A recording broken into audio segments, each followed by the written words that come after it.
High guys, welcome back to our my channel. আশা করি সবাই ভালো আছো, আমিও খুব ভালো আছি।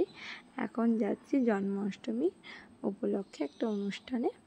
আমি, মা, আরও অনেকেই গেছে, চলে গেছে আগে। আমরা একটু লেট হয়ে গেছে আমাদের, কারণ বৃষ্টি তো হচ্ছিল খুব, এর জন্য রেডি হয়েও বাড়িতে বসে থাকতে হয়েছিল, বৃষ্টি হচ্ছিলো।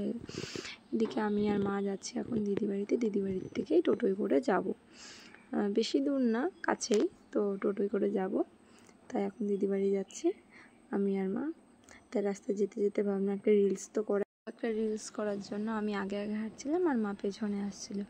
তাই আমাকে তোমাদের কেমন লাগে বা আমার ভিডিও তোমাদের কেমন লাগছে সেটা কমেন্ট করে জানিও। তোমাদের কমেন্টেই তো বুঝতে পারবো যে আমার ভিডিও তোমাদের কেমন লাগছে।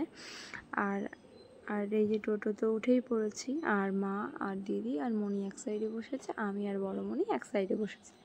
এবার কেশব আমাদের সাইডে চলে এসছে, আর কিছুক্ষণের ভিতরে চলে যাব। এই চলেও এসেছি ফাইনালি, যেখানে অনুষ্ঠানটা হচ্ছিল 3তলার ছাদে। তো সেখানে আমি, মা, সবাই পৌঁছে গেছি। আরও আগেই সবাই চলে এসেছিলো, আমাদের একটু লেট হয়ে গেছে আসতে। এবার যাচ্ছি সে যেখানে অনুষ্ঠানটা হচ্ছিল 3তলার ছাদে সেখানে। আর যেতে গিয়েই বেঁধে গেল এই ছোট্ট একটা সুন্দর ঠাকুর ঘর।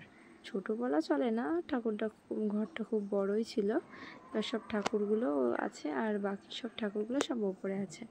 সবই আর কি একটু পরে বলতে রাত 12টার সময় অধিবাস হবে ও স্নান করানো হবে পঞ্চমিত্র দিয়ে। তার জন্য এখন আমি, মা সব এখানে গান টান হচ্ছিল, সেখানে নাচ টাচ করলাম।